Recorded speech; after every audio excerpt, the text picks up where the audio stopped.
Today at T-Mobile, I'm joined by a special co-anchor. What up, everybody? It's your boy, Big Snoop Deal Double G. Snoop, where can people go to find great deals? Head to T-Mobile.com and get 4 iPhone 16s with Apple Intelligence on us, plus 4 lines for $25. That's quite a deal, Snoop. And when you switch to T-Mobile, you can save versus the other big guys' comparable plans plus streaming. Respect. We up out of here. See how you can save on wireless and streaming versus the other big guys at T-Mobile.com/switch. Apple Intelligence requires iOS 18.1 or later. I was never really a runner. The way I see running is a gift, especially when you have stage 4 cancer. I'm Anne. I'm running the Boston Marathon, presented by Bank of America. I run for Dana-Farber Cancer Institute to give people like me a chance to thrive in life, even with cancer. Join Bank of America in helping Anne's cause. Give if you can at BofA.com/supportAnne. What would you like the power to do? References to charitable organizations is not an endorsement by Bank of America Corporation. Copyright 2025. Oh, wonder-working power in the precious... Incredible as they seem, are not the results of mass hysteria.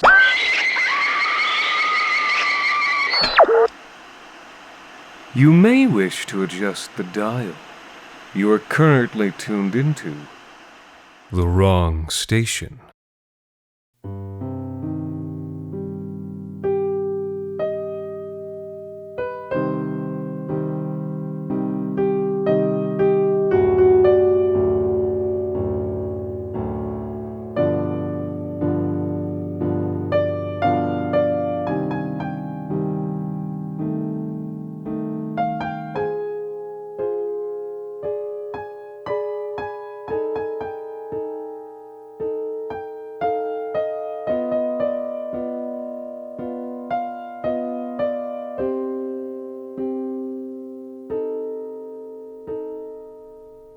She first heard the story of the October Devil when she was 10 years old. It was the week before Halloween, the anniversary of her uncle's death in the accident, and a gray wind chuckled in the dry husks of the Faustberg corn maze. Joanna was walking hand in hand with her grandmother, whose name was also Joanna Carter, and whose nicotine-yellowed hands were as dry and mottled as the corn leaves.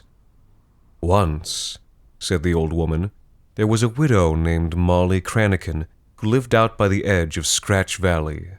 She was a woman of the night." The girl didn't know what that meant, but her grandmother had said it with a rattling chuckle that made her uneasy. She tried to laugh along, but she was cold and ready to go home, and couldn't manage much more than a show of her chattering teeth. The story continued. Now, when Molly was old enough that her services were no longer in high demand, the witch hunts came to Faustberg. "What's a witch hunt?" said Joanna. Her grandmother laughed and leaned close. "It's when they gather up good little girls and tell them they've been bad and throw them in a sack in the river." Joanna went gray. "But that's not fair," she whispered. Her grandmother grinned at her, mouth very wide, long yellow-gray teeth clicking as they met. "Get used to it," she said. "It's an unfair world. You're going to have to learn that if you want to run the company someday." This made Joanna want to cry, but she hid her tears. Her grandmother didn't like it when she made a fuss. "Will that happen to me?" Joanna said. "It might, someday," said the old woman, "if you don't toughen up. Come on."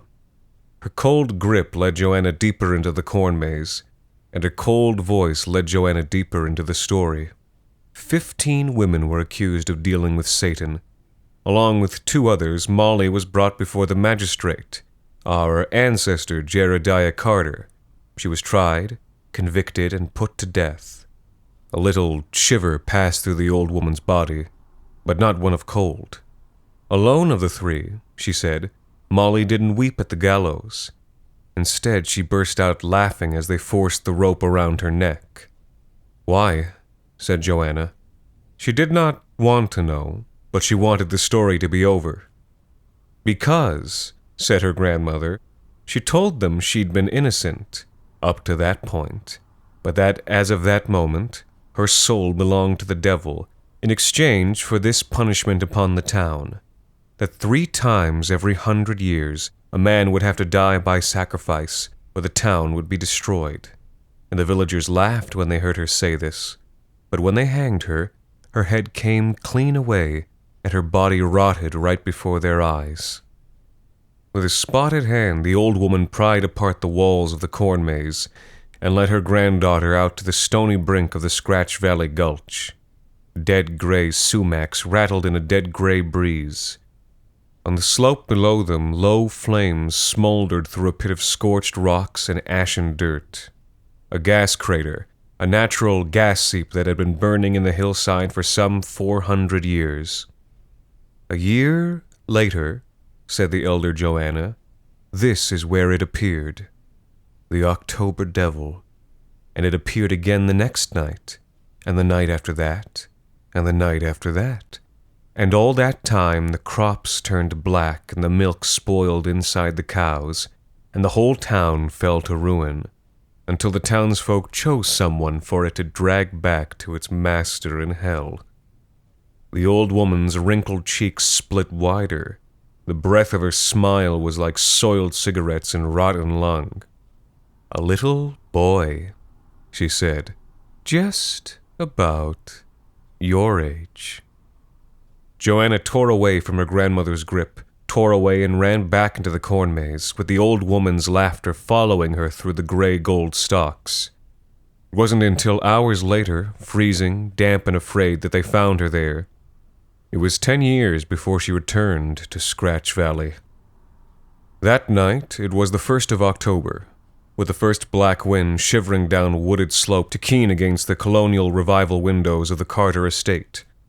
It was the night of Jackson Carter's 10th birthday, and Joanna sat with her back to the black windows, feeling the chill of the glass on the back of her neck, the stifling heat of the fireplace on her cheek. Her little brother sat on the floor, leaning against the base of her window seat so she could run fingers through his fine brown hair. He was opening her present. When the wrapping was torn away, he stared. He measured its weight with his hands, and when he realized what was inside, his fingers tightened. "Thank you, Joanna," he whispered. The gift was a bright box. It claimed to contain the latest electronic bauble, yet it weighed more than it should have. Inside that box, a book was hidden. Green grass grew on its cover. It was their book. It spoke a secret kept between them, a secret that she kept for him. "Jackson?" Their father's voice rang from the next room, and the boy quickly stuffed the parcel back into its paper. Chuck Carter entered, carrying 2 glasses of scotch and an envelope. He took after his mother, the elder Joanna. He had silver hair and eyes the color of October water. "Are you ready for your gift, son?" Joanna felt her brother tense as he nodded. She gave his shoulder a little squeeze. "Then drink this." Chuck shoved the glass of whiskey into his son's hand, and Jackson flinched at the acetone smell. "He's too young," said Joanna. Those black, cold eyes flicked up to her. "Of course he's not," her father said. "He's a Carter man. His forefathers have run this town for 400 years. I lost my brother when I was his age. He can handle a small drink." "You'll make him sick," said Joanna, returning the stare. She took after her father. She knew how to make her eyes as black and cold as his. The moment stretched out, a dangerous silence broken only by Jackson's stifled cough as he forced himself to swallow some of the strong drink. And then Joanna's father smiled, his long, yellow-gray smoker's teeth coming together with a click. "Well, he'll have to toughen up," he said, "if he wants to run the company someday." Joanna felt the blood leave her face. The muscles tightened in her jaw, and she shoved herself to her feet, clipping her brother's head with a knee as she rose. "You changed the will?" she said, staring up into her father's face. "Now that Jackson's coming of age," he said, brandishing the envelope, "it only seemed right." "I'm the firstborn," Joanna said. Left unspoken were the words, "and I'm the one that takes after you." Carter's lipless mouth twisted to one side. "You're a girl, Joe," he said. "The company is a place for a Carter man." She shoved past him, and stood for a moment in the front hall, shaking with anger and digging long nails into the palm of her hand. "Come back, Joe," he called. "Don't make a fuss. You're acting like your mother." She flung open the front door and walked out of the house without putting on a coat. The night outside was black as autumn frost, and she left the door hanging open behind her, letting in the dark wind, letting out her father's laughter. She ripped open the black door of her Escalade and slammed it shut behind her, gripping the steering wheel with white, sharp fingers. The vehicle roared to life, and its wheels slashed gravel as she peeled out into the darkness. She drove without a destination, winding down the empty forest roads above Faustberg, outdriving her headlights, unable to hear anything but her crashing heart. She slammed the brakes on a hill overlooking the town, threw the Escalade into park, and flung herself out onto the stony edge of the hill, fumbling for cigarettes in her shirt pocket. It was freezing, but her anger kept her warm. She inhaled the cigarette and flicked the butt over the precipice. Fire warnings be damned. She lit another and sat with her legs hanging over the edge. The rage that filled her chest was burning down to something hard and bitter cold. It no longer kept her warm, but she found that she didn't mind the frost. Does it ever feel like you're a marketing professional just speaking into the void? Well, with LinkedIn ads, you can know you're reaching the right decision makers. You can even target buyers by job title, industry, company, seniority, skills. Wait, did I say job title yet? Get started today and see how you can avoid the void and reach the right buyers with LinkedIn ads. We'll even give you a $100 credit on your next campaign. Get started at linkedin.com/results. Terms and conditions apply. This episode is brought to you by Walmart. New beauty is in bloom at Walmart, and it's all about springtime radiance. From Drybar, Tula Skincare, and hundreds more available online, Walmart has the premium brands you want and this season's on-trend products for flawless, glossy hair and hydrated skin. Big name beauty brands? Check. The things you love? Check. Find trending spring beauty and all you need to look and feel gorgeous at Walmart, on app and online. The wind picked up. Dead gray sumacs rattled in the dead gray breeze. Below her, and between the next two hills, Faustberg sprawled across the drained marsh valleys, silver with the blood of the moon. From here it looked like the town was alight.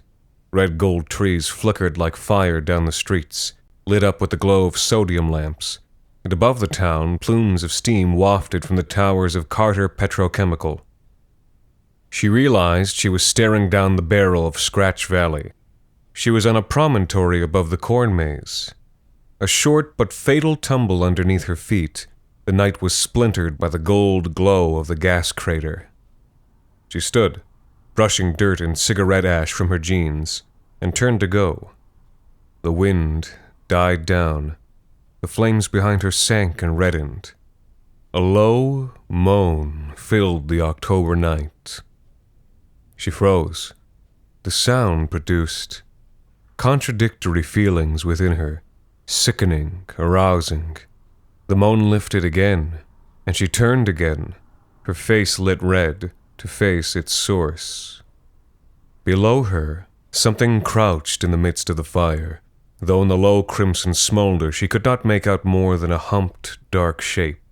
Then the wind lifted again, and fresh oxygen made the flames leap with scarlet gold, and in the glowing pit she saw something like a mix between a goat, a cockroach, and a man, all lacquered in waxy black-brown chitin, with curling ribbed horns and long, twitching antennae.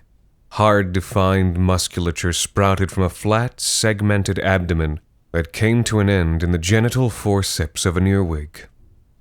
Joanna froze at the sight, and it began to creep toward her through the flames, white, sightless eyes turned up, and moaning in a male voice as it groomed mouthparts with strong fingers, and dripped milky drool from a carmine tongue to slather its chin. She shrieked and fell back, and then the wind died away, and the thing was gone. Joanna Carter stood alone on the promontory, wrapped in a black October night. The next day, as she stared out the window of her grandmother's room, she noticed a blight in the trees. She was watching Jackson, He was sitting in a hidden spot among the willows below, swaddled in a white sweater with a certain book in his hands, grass blowing green on its cover. In and among the yellows and golds that wrapped him round, many of the leaves had begun to turn black. A cold wind was hissing from the blue October sky, and it carried a bird into the window with a sharp thud. Joanna flinched and turned away. She did not see it spiral to the ground with a broken neck.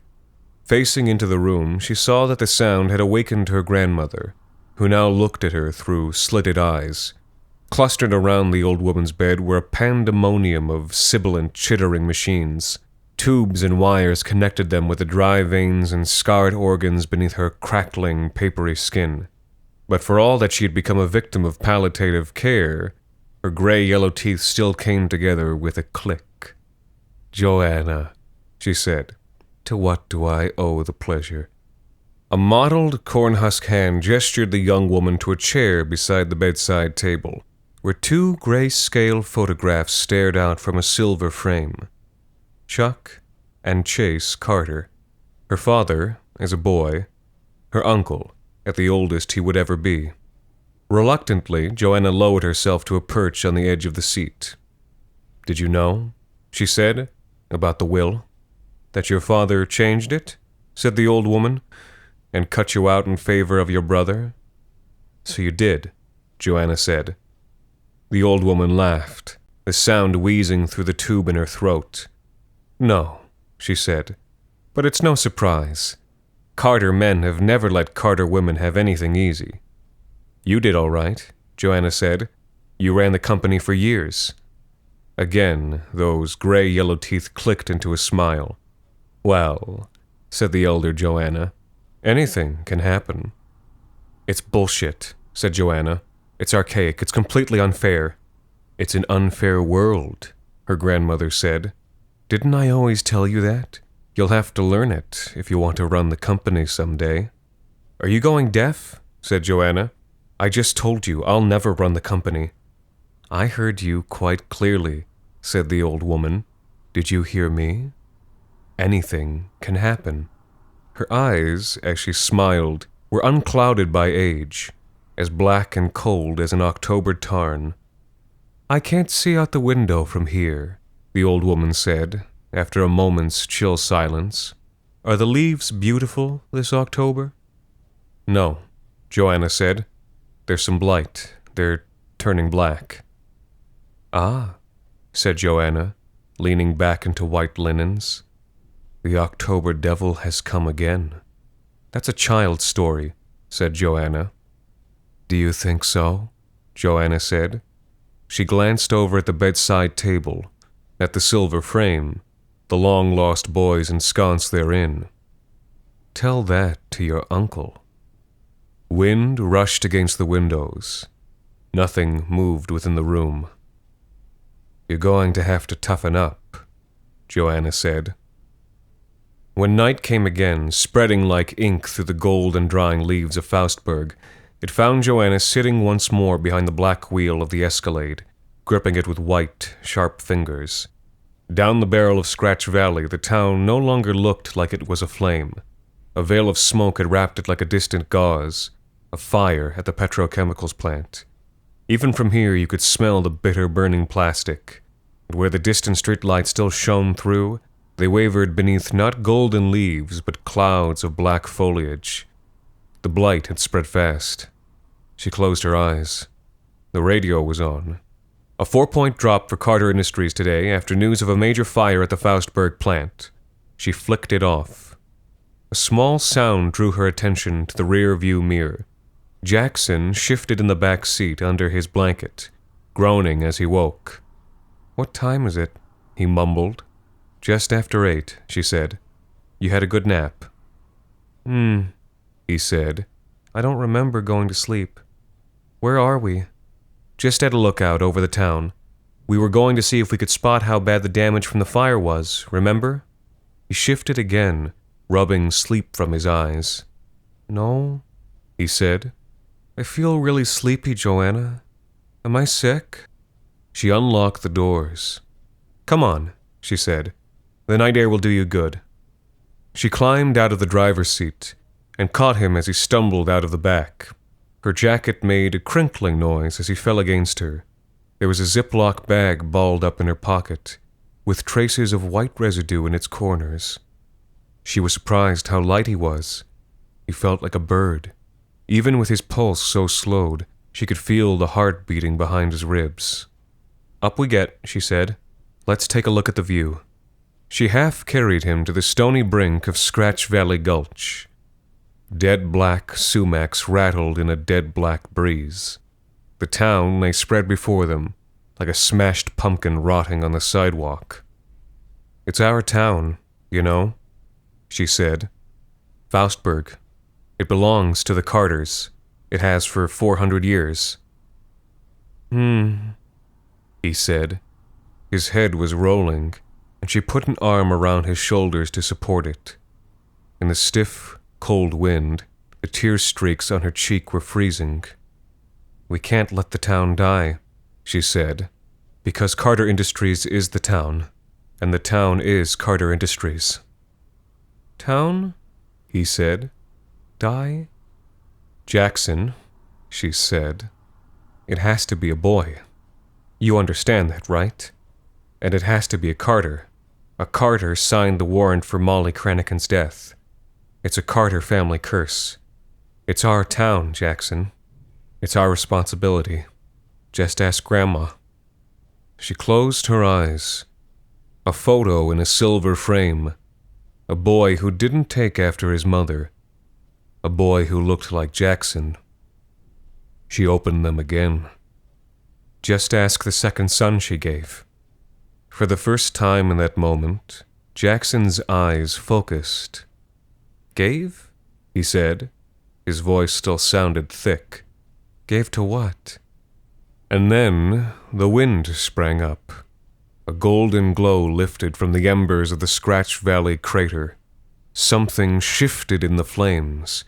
Something dark with spreading horns, with a deep voice that panted over rattling, segmented plate. Was it her imagination? Was it larger than it had been the night before? Were there other eyes that watched her from the flames? In judgment? She looked down at her brother in that vile light. He was shivering from the cold, or fear. She reached and ran a hand through his light, soft hair, parting it to the side. "Joanna?" he said.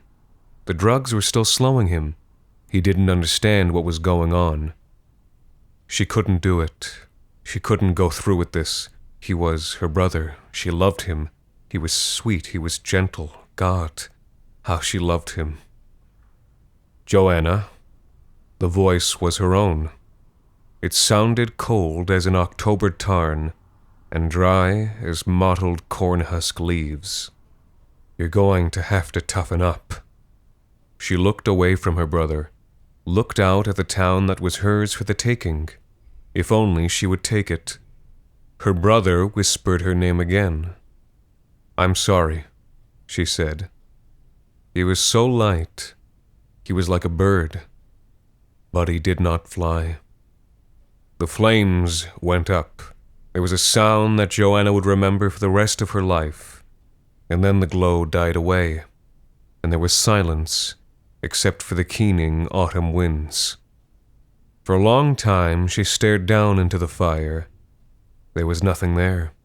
No sign of any devil. No sign of any little boy. The crater had burned 400 years. Perhaps it would burn 400 more. At last, she threw something down into the flame. It fluttered as it fell, and sat a moment in the fire before it burned. A book, a secret shared, and then forsworn. She turned from the crater and lit a cigarette. White teeth clicked shut around it. "Well," she heard Joanna say, "it's an unfair world."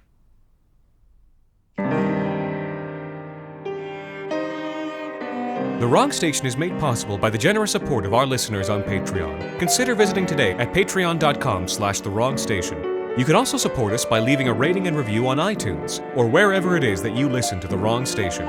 This week's episode, October Devil, was written by Alexander Saxton and performed by Anthony Botello.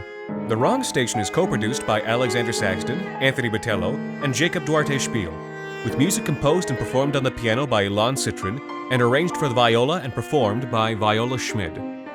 You can subscribe to The Wrong Station on iTunes, Google Play Music, Spotify, and any other of your favorite podcast services.